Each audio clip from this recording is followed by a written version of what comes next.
नमस्कार दोस्तों, स्वागत है आपका। आज जो हम कहानी देखने वाले हैं वो एक सच्ची कहानी है। ये जिस लड़की की कहानी है उसका नाम है कैरोल और ये एक स्पेनिश लड़की है। इसके साथ ये हुआ था दोस्तों कि अब तक जिसने इसने जो भी किया था या फिर उसके जीवन में कुछ ना कुछ बुरा ही घटता रहा। जिसके वो करीब गई वो कुछ उसको इस दुनिया से चला जाता रहता था। पहले तो उसकी जो माँ थी उस पर उसका बहुत प्यार था, उन दोनों का अच्छी बॉन्डिंग थी, लेकिन उसकी जो माँ थी उसको छोड़कर चली गई।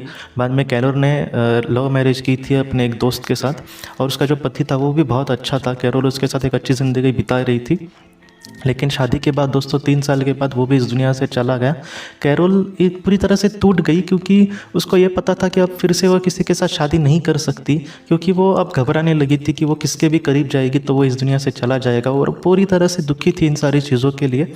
और दोस्तों बाद में क्या हुआ कि कैरोल ने सोचा कि मैं अगर मेरा कुछ अच्छा नहीं हो रहा तो मैं कम से कम किसी का कुछ अच्छा करने की कोशिश करती हूँ। कैरोल की आर्थिक परिस्थिति अच्छी थी, वो एक बहुत ही बड़ी कंपनी में CEO थी।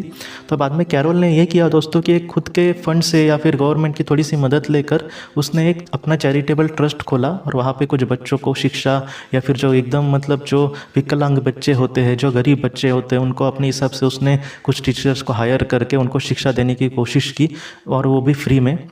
गवर्नमेंट ने भी उसकी बहुत मदद की इस काम के लिए। और कैरोल अपने काम से दोस्तों बहुत खुश थी और अपने हिसाब से वो ज़िंदगी जी रही थी। बाद में कैरोल को ये पता चला कि अगर आपको मन की शांति चाहिए तो कहीं ना कहीं आप ध्यान करने की कोशिश करना। तो कैरोल कहती है कि उसने 1-2 साल रेगुलर ध्यान किया, लेकिन एक दिन दोस्तों रेगुलर ध्यान करते समय वो सुबह उठकर 5 बजे ध्यान करती थी। तो एक दिन कुछ अलग हुआ। जब वो ध्यान कर रही थी तब उसने ये देखा कि उसका जो आत्मा है वो कहीं ना कहीं शरीर से ऊपर जा रही है। उसने ये देखा कि उसका शरीर नीचे है और वो ऊपर ऊपर जा रही है। ऊपर जाते समय दोस्तों उसने ये देखा कि एक अलग ही दुनिया में वो पहुंच गई है। कैरोल ये कहती है कि जैसे हम आसमान में पहुंच जाए और चारों तरफ बादल हो, वैसा एक बहुत ही सुंदर क्षण था। वो पल इतना सुंदर था, इतना अच्छा अनुभव था कि कैरोल कहती है कि बहुत अच्छा लग रहा था, जैसे मैं बादलों के बीच तैर रही हूँ और ऐसे वक्त में मैं नीचे भी नहीं गिर रही और ज़रा भी डर नहीं लग रहा इन सारी चीज़ों का। तो कैरोल बहुत खुश थी। ऐसे वक्त में दोस्तों उसके सामने 2 छवियाँ आई। वो छवि थी, एक थी उसके हस्बैंड की और दूसरी उसकी माँ की, और वो उसको देखकर हंस रहे थे।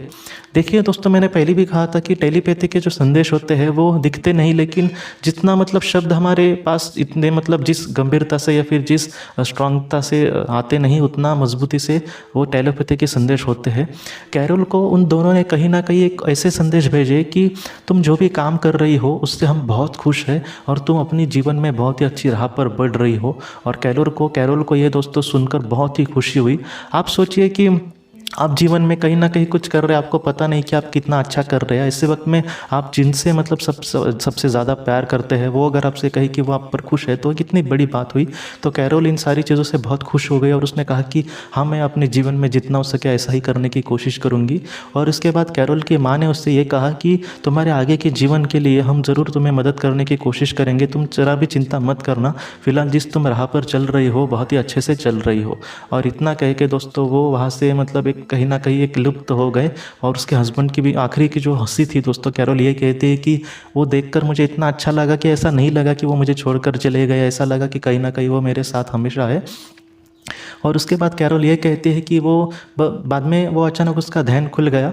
और उस दिन दोस्तों कहीं ना कहीं कैरोल ये कह रही थी कि जैसे किसी का हाथ मेरे सिर पर है और मैं बहुत ही खुशी से अपनी ज़िंदगी जी रही थी। जो भी वो NGO का काम कर रही थी, चैरिटेबल ट्रस्ट का, वो और भी अच्छे से करने लगी और बहुत खुशी से वो करने लगी। जितना हो सके बच्चों की मदद करने लगी, उनके साथ वो खुश रहने लगी। धीरे धीरे उस चैरिटेबल ट्रस्ट में दोस्तों एक टीचर आया और वो भी, उसकी भी ज़िंदगी ऐसी ही थी, उसका भी अपने जीवन में कोई नहीं था और वो तकरीबन 3-4 साल बड़ा था कैरोल से। और धीरे धीरे कैरोल की उसके साथ दोस्ती हो गई और उन दोनों को ये पता चला कि सच्चा जो सुख है वो कहीं ना कहीं इंसानियत में है। जो जिनको हम मदद कर सकते हैं उनकी अगर हम अपने हिसाब से मदद कर सके तो उसमें जो सच्ची खुशी है वो सबसे बड़ी खुशी है। ये उन दोनों को पता चला। और उसके बाद कैरोल ये कहती है कि उन दोनों के स्वभाव या फिर उन दोनों के जो जो भी पसंदीदा चीज़ें हैं वो एक जैसी ही थी और वो एक दूसरे के दोस्तों आकर्षित होने लगे और उन दोनों ने बाद में शादी भी कर ली। और कैरोल कहती है कि मुझे कहीं ना कहीं जीवन में एक नया एक मकसद मिल गया, फिर मैं जीवन को अब एक अलग तरीके से देखती हूँ, जैसे पहले देखती थी वैसे नहीं। तो कैरोल की जो कहानी है, कैरोल यही कहती है कि आज मैं बहुत खुश हूँ अपने पति के साथ और मेरी माँ और उसका जो पहला पति है वो भी उसके साथ हमेशा है, उसको दिल से पता है। कैरोल की जो कहानी है सबसे बड़ी 2 चीज़ें मुझे लगता है कि सिखाती है कि जीवन में हमारे साथ कभी कभी कुछ बुरा हो जाता है, तब कुछ लोग कैरोल जैसे टूट जाते हैं, लेकिन वैसे ही मतलब एक कैरोल जैसे अंदर की एक शक्ति वैसे भी अगर हमारे मन में हम तो उत्पन्न करने की कोशिश करें दोस्तों, तो हम कुछ जीवन में बहुत अच्छा करने की कोशिश भी कर सकते हैं। हाँ, कैरोल जैसा इतना बड़ा हमें नहीं जम सकता, लेकिन थोड़ा बहुत भी अगर हम दूसरे के लिए करें तो ये बहुत बड़ी चीज़ है। और दूसरी बात कि अगर हमारे जीवन में दोस्तों हम अपने आप को संभाल कर कुछ अच्छा करते हैं तो सिर्फ हमारे आत्मा का उससे उद्धार नहीं होने वाला, बल्कि हमारे जो अपने हैं उनको भी बहुत बहुत खुशी मिलने वाली इन सारी चीज़ों से। तो ये जो 2 मतलब मुझे लगता है कि ये 2 जो अनुभव है वो बहुत बड़े हैं। और कहीं ना कहीं तीसरा जो अनुभव है वो भी बहुत बड़ा मुझे लगता है कि हमारे जो अपने हैं वो कहीं ना कहीं हमेशा हमारे साथ होते हैं। और आज में मुझे कुछ लोग कहते हैं कि वो हमें कुछ मदद करते हैं क्या, देखिए अपनी सब से वो शायद करते होंगे, लेकिन कभी कभी हमारी आत्मा ने भी कुछ ऐसी चीज़ें चयन की होती है, इस वजह से हमारे सामने तो हमें दुख भोगना पड़ता है। हाल ही में कुछ ऐसे भी लोग होते हैं जो कहते हैं कि ये सारी बातें कितनी सच है, क्योंकि हमें तो हमारे जो करीबी है वो सपने में नहीं दिखाई देते।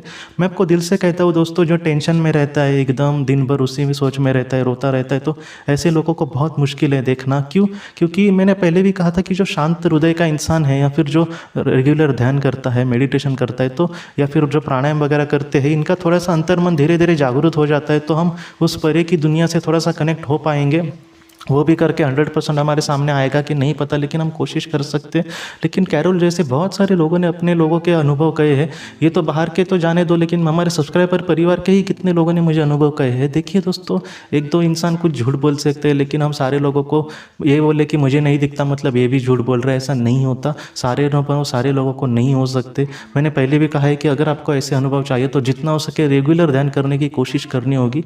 हम 2-3 दिन करेंगे, मेरा भी बहुत बार ऐसा होता है कि 2-3 दिन करेंगे, बाद में कुछ नया टेंशन आया हमारे संसार का, तो हम फिर से मतलब उन सारी चीज़ों में डूब जाते हैं।